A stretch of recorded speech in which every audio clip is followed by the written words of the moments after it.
All right, where are you at right now? Well, I have I've been kind of hanging on to my notes from having watched the Stand miniseries. Oh, shit. I forgot to watch that. Yes. Well, that's all right. I think, it's just like the book. It's big. It's like, you know, for a movie, I can't remember. I want to say it's 6 hours. It might be more than that.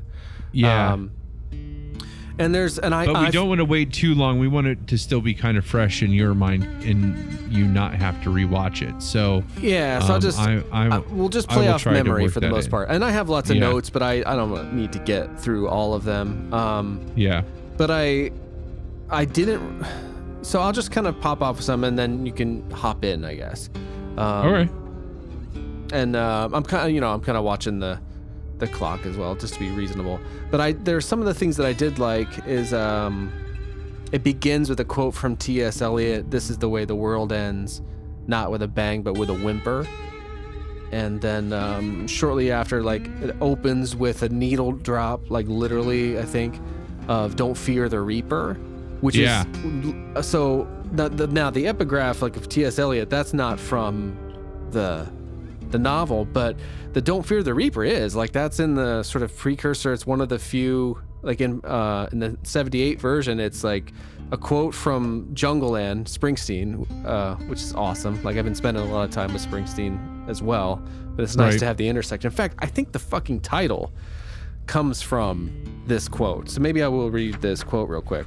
All right. But so there's like 3 quotes, and the last one is "Don't fear the Reaper." So to have the thing open with "Don't fear the Reaper," that was off to a great start for me, because I'm like, oh shit, this is the and Stand, I remember, bitch. Like, I that's one of my favorite classic rock songs, and I'm pretty sure that this miniseries is why I like that song, because it fits perfect, like, with the beginning of this miniseries, what the miniseries is about, what the story of the Stand is. Obviously, "Don't fear the Reaper."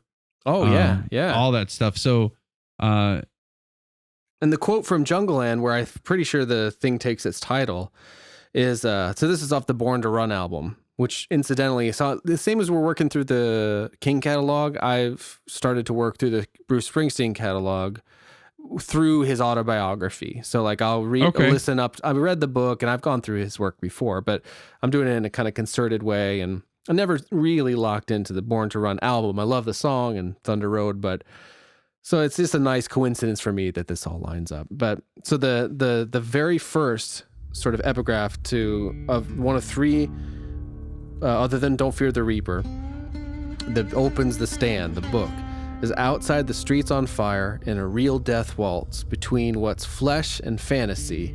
And the poets down here don't write nothing at all. They just stand back and let it all be. And in the quick of the night, they reach for their moment and try to make an honest stand. And wind up wounded, not even dead, tonight in Jungleland." That's the way it starts. And nice. I think that's the Stand, like, that they're talking about. Anyway, so nice. it was exciting, and I'm over the credits, they're playing "Don't Fear the Reaper," and then that's when I see, which I didn't know, that the teleplay was by Stephen King. I was like, shit, that's amazing. Yeah. So my expectations started high based on that. That's fair. They did not necessarily get met. You had told me it doesn't age particularly well. That I did not think I would feel that way about it, because I tend, part of what I've enjoyed about going back in the Stephen King catalog is the sort of periodness of it, from the 70s and the 80s, and something about this having been produced in the early to mid 90s gave it a quality that wasn't what I think I had hoped. And I think part of that is because it is a book from the late 70s that ultimately, got sort of updated and restored in what was it, like the late 80s, I guess, and then dates were changed, and then ultimately this miniseries happened in the early to mid 90s. But it kind of feels a little cheesy overall. And to be fair, it's made for TV. Yeah, that's the first thing to remember. Network TV, probably, right? Network TV, like primetime network TV. Yeah, You're not going to get in primetime 90s network television. You have to remember, like, the biggest television at that point in time was like Family Matters. Right. Right. Yeah. Like, right. Yeah. Yeah. so you're not going to get away with a whole lot. And so They and did get away with a whole lot considering considering that the biggest television is TGIF at the time. Yeah. Right. Like, yeah. so, so that's one thing to consider. Another, like, have you ever gone back and have you watched It? Like the It miniseries? That comes later, I guess. I don't know when that comes in the. I know up next for me is Dead Zone. Though I'm going to listen to Rage that you hooked me up with, the Bachman novel first. Yeah. But when does It come along? Is that like in his mid 80s, I think. Okay. And that's another big, huge, epic one that'll take you a while to get through, and it's as big as The Stand, I feel like. Oh shit. Long. Okay. Yeah. Does that one kind of age better, or is it because that's Tim Curry, right? The actual It, Tim Curry It, I think is still terrifying, but the rest of it is just dog shit. I mean, it's the same 90s sitcom does not age well. Right. Or 90s miniseries does not age well feel to it. So that's a bummer. Though the one thing I would say, I don't know if I must have somehow, because that's the only thing that explains it.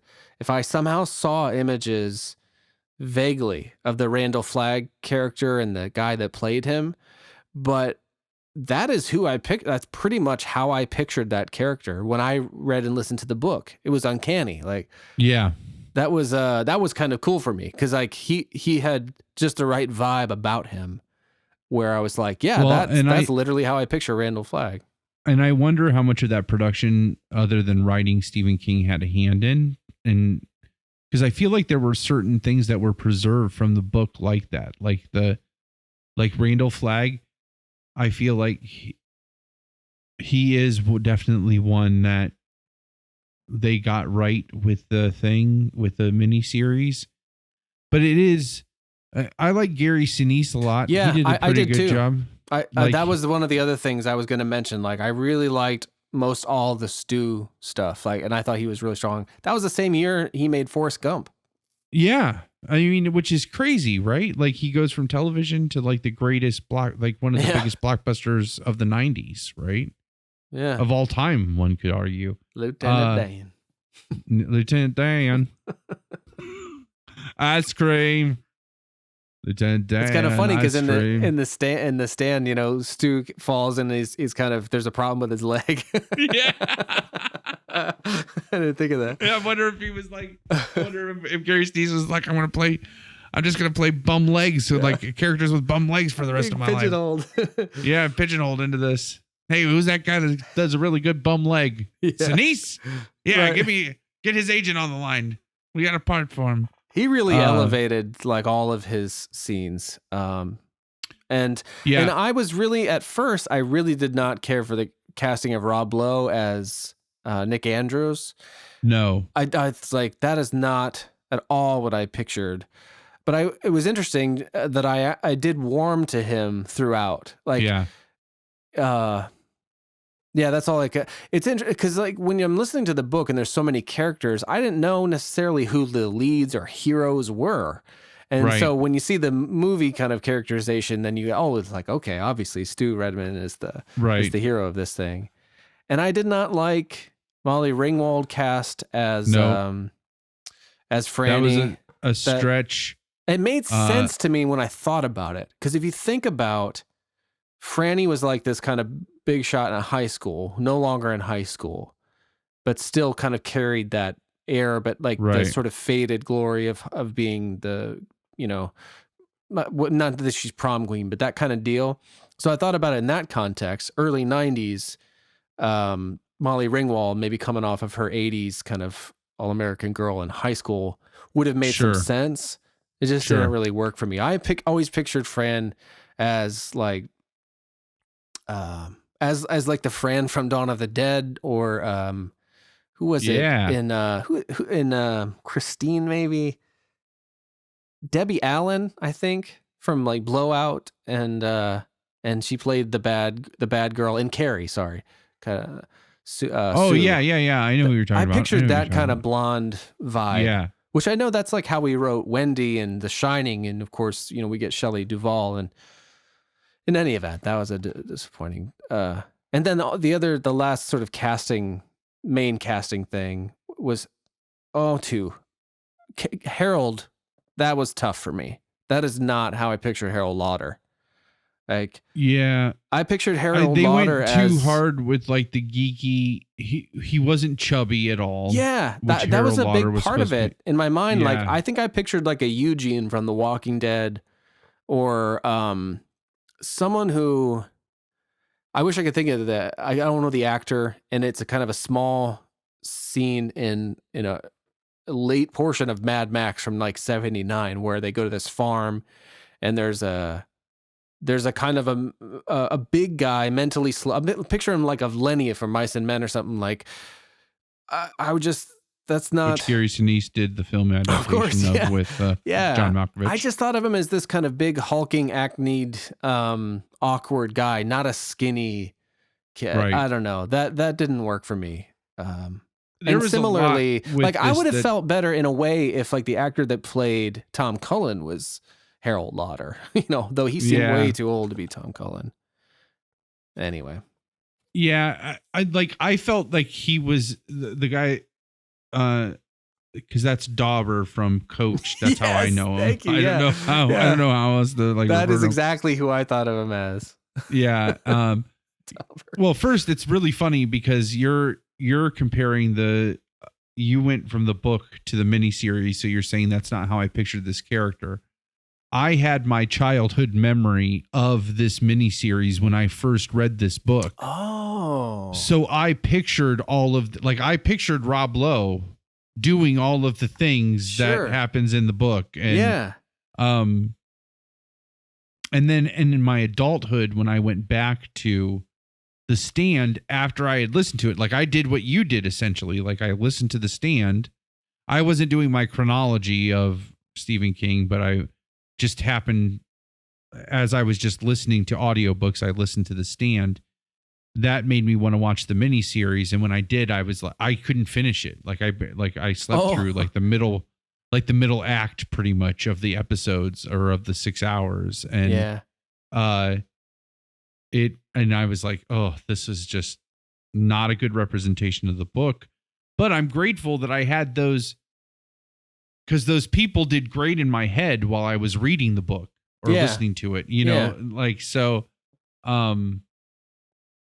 I was like that with The Shining. Like by the time I listened to the book, I had the movie in my head, and I always heard how it wasn't the same, or it was very dissimilar. And events wise, it's just, I think that big distinction of, because of the casting of Jack Nicholson, you don't get that sense of this guy unraveling. He sort of seems, he seems like a hair's breadth away from that already. When you add all the other crazy Stanley Kubrick shit into it too, that doesn't help either. So. Yeah, so it's weird. I have to, maybe I shouldn't have skipped it, because my feeling is that it felt the same. Like I didn't get. I was like, okay, there's no hedge monsters. I wasn't that too put off from the differences between the Shining movie and the Shining book. Like I remember when I listened to the Shining finally. And I was the same way. I had just my memory of the movie. But I remember hearing that Stephen King hated the adaptation of The Shining. And when I finally listened to the book, I was like, how did he hate it that much? There wasn't that much difference, like, so, but yeah, back to The Stand.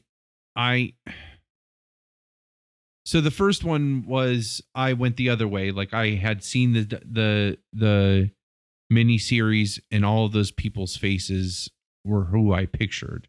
Yeah.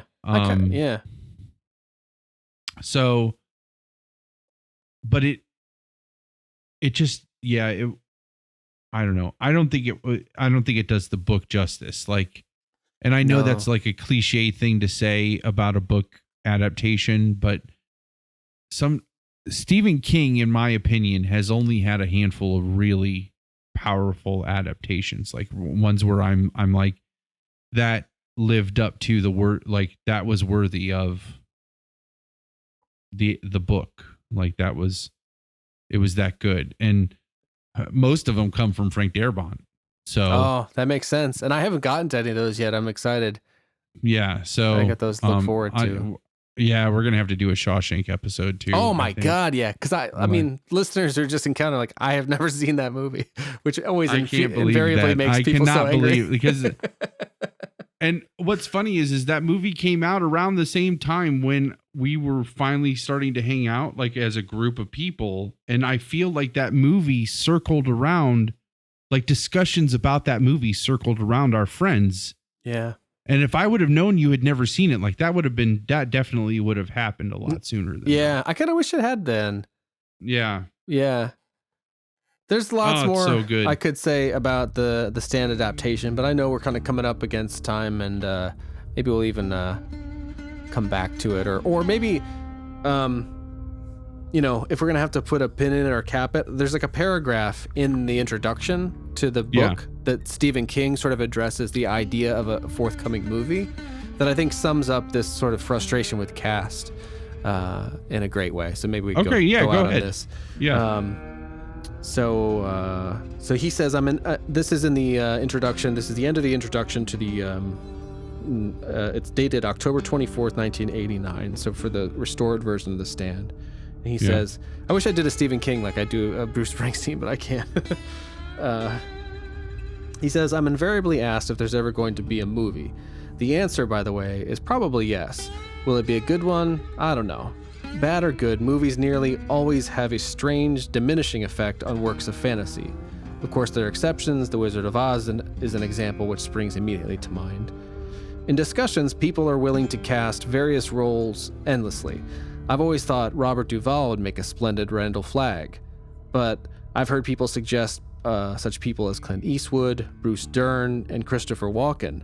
They all sound good, just as Bruce Springsteen would seem to make an interesting Larry Underwood if he ever chose to try acting, and based on his videos, I think he would do very well, although my personal choice would be Marshall Crenshaw. But in the end, I think it's perhaps best for Stu, Glenn, Larry, Franny, Ralph, Tom Cullen, Lloyd, and that dark fellow to belong to the reader, who will visualize them through the lens of imagination in a vivid and constantly changing way no camera can duplicate. Movies, after all, are only an illusion of motion compromised of thousands of still photographs. The imagination, however, moves with its own tidal flow. Films, even the best of them, freeze fiction. Anyone who has ever seen One Flew Over the Cuckoo's Nest and then reads Ken Kesey's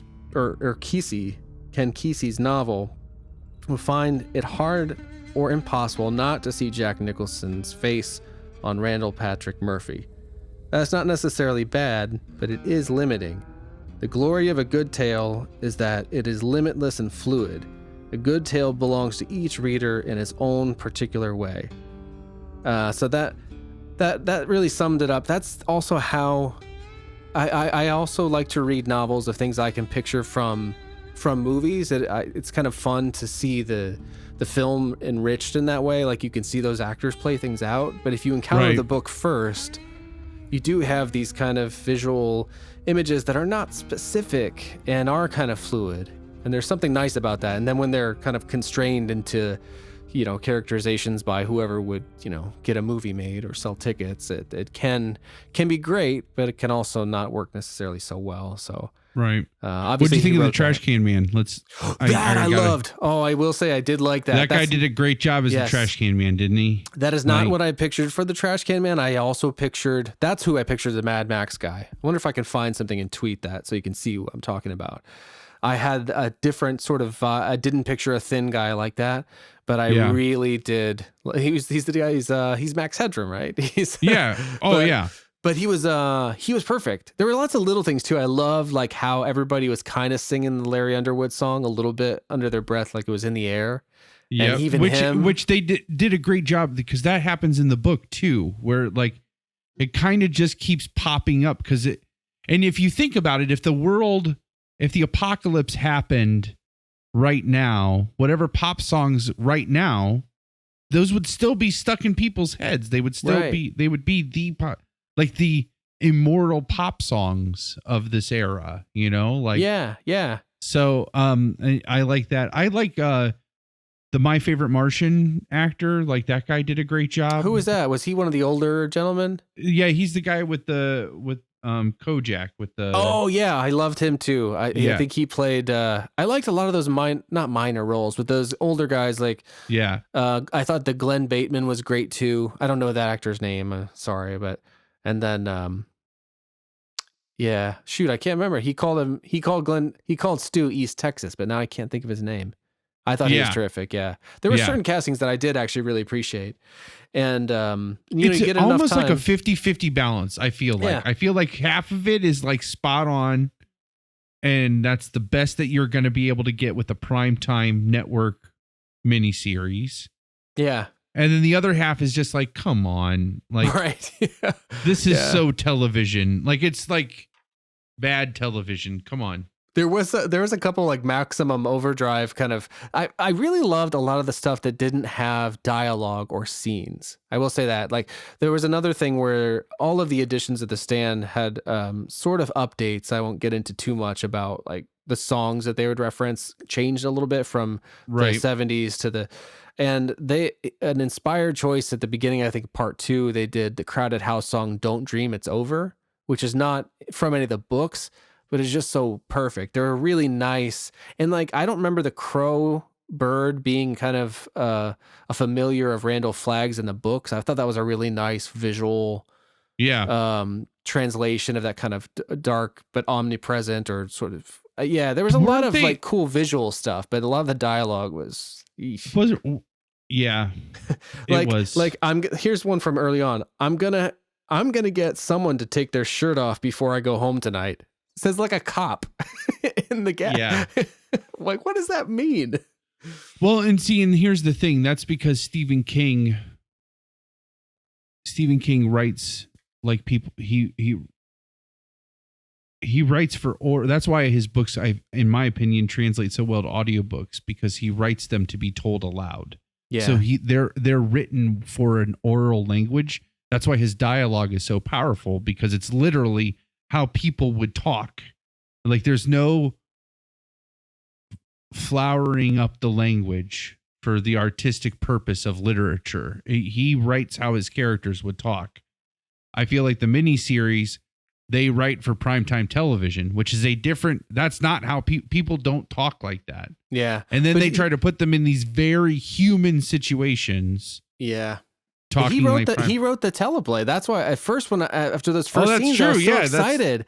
That's some weird thing that happens to him, evidently, when because the dialogue in his books is great, but somehow you get him in the movies, and you get like the Julie character from the drugstore. He's like, he's just a retard. He doesn't feel things the way we do. Yeah, and just like screaming and running. And there was a few things where I was like, oh, this is from the guy who wrote Maximum Overdrive. Yep, absolutely. In a way, I kind of like that. But I mean, overall, there was more. I don't know. There was stuff I really did like, and I've mentioned, but there was a lot of stuff that didn't land so well, and it's not necessarily the mental image that I would like to carry for a lot of those characters. That's why you hold on to the book, buddy. Yeah. And so maybe maybe the Stand miniseries is a one-timer. Oh, and I'd love the guy passed away recently. He played Lloyd. And he was from RoboCop, Miguel Ferreira.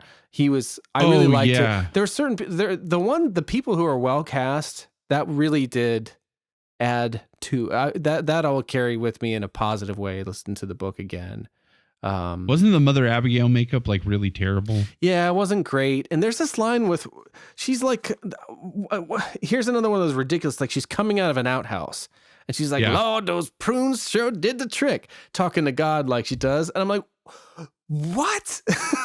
Yeah. You don't need to do that to Mother Abigail. Like, what the fuck is going on here?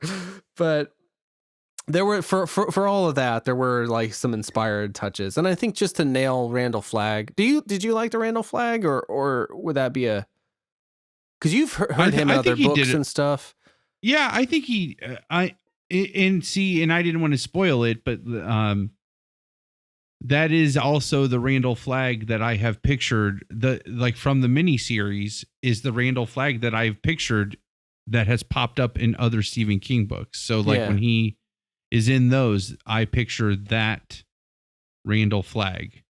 And that works for you. Like you do like that? Yeah, I think he was really well cast. I love that like Maine style of mullet that where it doesn't look like a mullet. It looks like a male tiger, like sure. Yeah. Like it looks that kind of hair. And I don't know, there's something badass about a jean jacket with a bunch of buttons and patches all over it. It was exact. I mean, I really don't think I had honestly seen an image of him.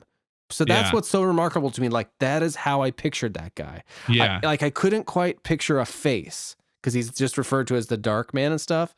But so what I would picture, I think, in that loose way in my mind was essentially that silhouette of that frame. And I couldn't tell you things I knew that actor from. So that was nice watching it, where it's like, oh, this is just the sort of vague mental image I had in my head with a human face on it. That is not one that I'm like, oh, that's just the guy from Coach, or, so it really worked for me. And I guess if you can nail that and Stu and the trash came in, like there's a lot to be said, I guess, for I doing think it's some of those worth things watching. well. If you enjoyed the book, it's worth watching. Could you imagine watching that and not knowing the book though? I think that would be even more of a letdown. I think if that was if you're just catching it as a thing, like as a movie on TV. I mean, there are huge swath. That's also too another reason why I don't like it is because it's a 6-hour long mini series, and that still is not anywhere near long enough, I think, to adapt this book. So it's like you have something as cataclysmic as the end of the world, essentially. Yeah. And all of the humanity that comes along with that. I almost like this would be a great reboot. Let's get let's get The Stand series, not mini series, and let's do that book Walking Dead style. Yeah. That's what I was feeling that a lot. And I know that they probably are working towards, I know there are efforts to make movies and stuff, but then I realized in a way that's like, for all intent and purposes, Walking Dead kind of is The Stand, and that's done so well. I mean, early in the run of our podcast, like that we started up a very difficult beginning to a season, but that show continues to be done so well and explores a lot of the things that come up. In fact, they're the kind of big bad, the guy with the bat. He's not supernatural like Negan, or his name is Negan, but not like the Randall Flagg is supernatural, but the kind of society of fear that he's created, that Randall Flagg creates, is something, I don't know, it just feels like, as much as I would complain that there's not a good version of The Stand, it's like I actually sort of feel like The Walking Dead is that. Yeah, while being it's kind of its own thing, so it doesn't have the baggage of the other. But so I mean that is, I guess we went a little over what we planned, but that's mostly what I had to say about that. I mean, there's stuff I missed, like understandable things like combining the Rita character with Nadine for the Larry Underwood story and stuff, but it was, I'm glad I watched it. I'm glad I, had the book firmly in mind first and had those experiences, so that it didn't color it for me the way it did for you, because I preferred some of my own casting. Oh no, that's totally fair.